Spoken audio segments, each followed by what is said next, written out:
Hello YouTube, GZTV back with another video, and pardon me if I have to make two parts. My dad's been coming down here and like doing some laundry and stuff, so there's that for you. But we have Dexter. We are on episode 7 of season 6, so we're progressively getting through the show. We're getting ready to watch the second episode of season 10 of Walking Dead, hopefully after this. Then I have to watch Dave. I just decided to watch an extra movie this week because I was like, you know what, I'm off Wednesday, or Thursday, Friday. Might as well enjoy it with some movies, and I got a lot of recommendations, so there you have it. But right now we got Dexter, so let's talk about it. So Dexter disposes of Nick's body as the darkness of his brother Brian takes the place of Harry's influence, and that's really cool to see that kind of shift in the series because that's such an iconic part of this series. Like the visions, like his dad, like being his conscience, his guilty conscience is like really cool. Well, like his dad was kind of like the angel on his shoulder, and now we have the devil on his shoulder with Brian, and that's like really, really clever. So Dexter gets a call from Deborah about an urgent matter. The Trinity Killer killed again. When I heard this, I was like, what the fuck? I know the Trinity Killer's dead, but something with the Trinity Killer case again? Like, that's kind of crazy, honestly. Like, for them to bring that back this season when we're focusing on the Doomsday killings. And I liked that they did that. I wouldn't mind seeing that more in the show. But anyways, Travis Marshall informs his sister, Lisa Marshall, that he is taking a break from his job at the museum. And that's pretty much like him saying he's done with Professor Geller and, like, all their exploits. He wants to spend time with his sister and find some peace in mind, have family, have security, like find some happiness because he has been causing pain to other people and he just is not that type of guy. He is too nice of a guy to take out these things that Geller has been planning. You know, and that's really respectable for him as a character to kind of develop that. Like, just because this guy's like, oh, God says this, you have to do this. I mean, that's kind of like a religious trope that this show is almost like mentioning. Dexter and Brian think that Jonah, well, like Brian in quotations, because obviously Brian died like 4 seasons ago. But I think it was like the first season, actually. Maybe the second, I don't remember. Because I know one of the we had the Bay Harbor Butcher, which was Dexter, and they never figured out that was him. They had the Ice Truck Killer, who was Rudy or Brian Moser. We had the Trinity Killer. We had obviously the Doomsday Killer for this season. That's 4. I can't think of the other ones. The people that like raped Lumen, I guess you could call. I can't. The Barrel Girls people, and then someone else. Jonah's following in his father's footsteps as a killer, and they're pretty much. And Dexter plans on going to Nebraska to confront him about this.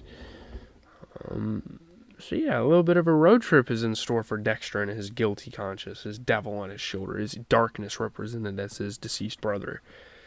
Maria LaGuerta embarrasses Deborah during her presentation of Comstat figures, and we've kind of known all along that LaGuerta has something against Deborah Morgan, but it's really coming into fruition like publicly during these meetings.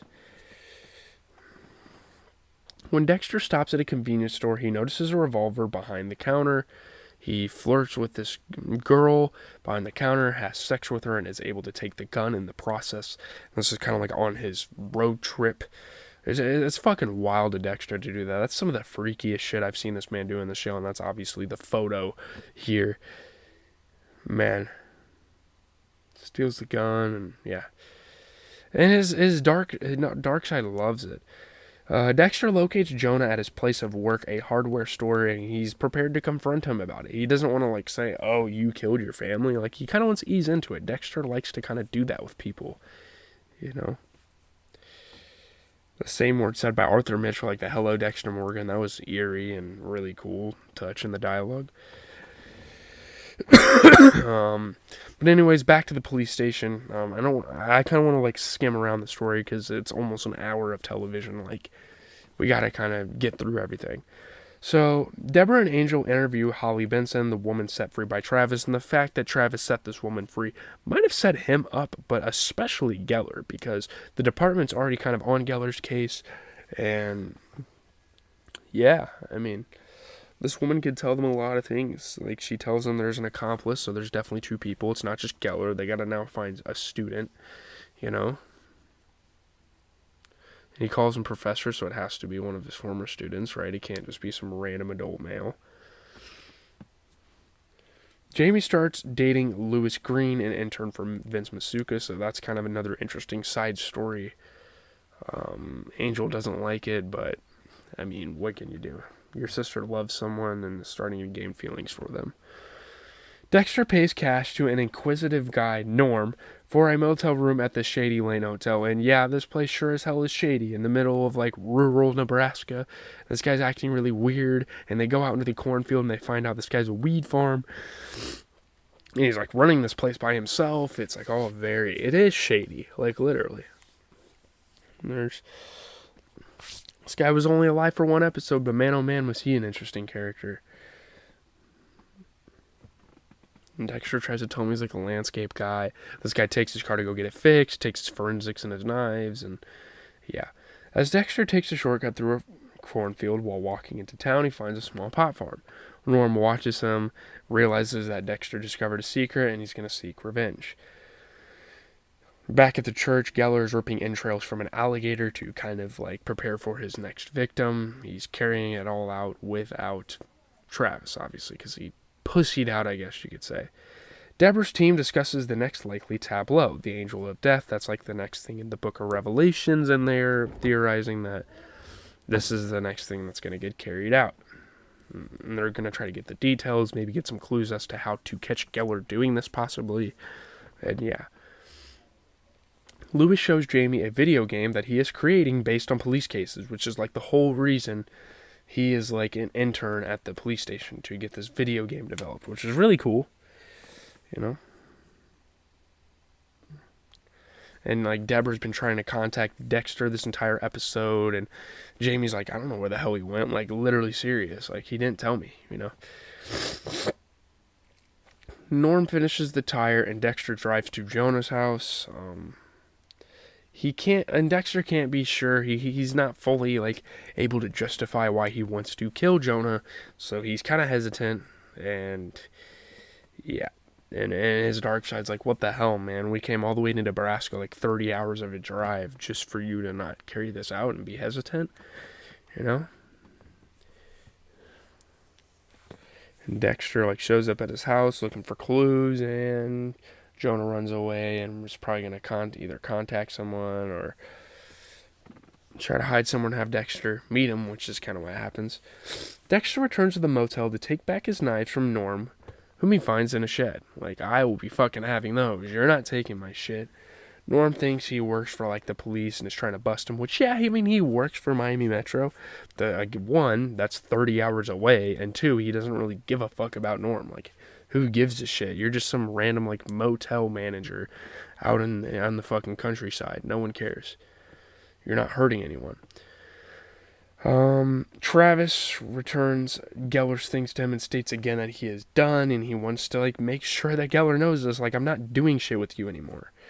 Cohen apologizes to Deb for proposing marriage and, like, taking their relationship too far, so that kind of thing, and they, like, kiss, and she's like, you know, it's over. I can't just go back to you. I've, like, done that too many times, and it's led to heartbreak and depression, you know. She can't keep doing that. She's learned her lesson by now. Jonah calls Dexter and arranges a private meeting in his hardware store, and I mean, this is like the big moment of the episode. It's like, oh shit, is Dexter going to kill him? And Jonah attacks Dexter, but is subdued. Obviously, Dexter's like really good at fighting. Jonah wants Dexter to kill him, is like almost suicidal about it. And speaking of suicide, his sister committed suicide, so Jonah didn't kill his sister. And so yeah, Jonah killed his mom. We know he killed someone, and it's justified. But despite Brian egging him on to kill Jonah, Dexter realizes that Jonah has a conscience and lets him live. I mean, he acted out of anger. He almost kind of like, he's kind of just like Dexter. He had a justified reason to kill someone. I mean, it was kind of fucked up that he did that to his mom. But yeah. So, and there's like symbolism at the end of the episode of Dexter pretty much moving on from Brian, so who knows who his conscience is going to be. Jonah needs to forgive himself. That's kind of like a Brother Sam reference. And Brian's darkness kind of dissipates, and Dexter's kind of back to his normal self, and maybe Harry will return for the visions. Yeah. And Dexter wants to follow the code, because you can't kill someone that has a conscience, and that's Harry's code, and him picking him up kind of represents that. And those are really cool little imagery they added in and included at the end of the episode. So yeah, I'm out, guys. Leave a like, comment, and subscribe. These reviews were kind of lousy today. I know I didn't really add as much insight, but that's going to do it, man. I'm going to go watch The Walking Dead and Dave, and I think I'm going to give you guys a Drew Holiday gameplay today because they gave us a free Ultimate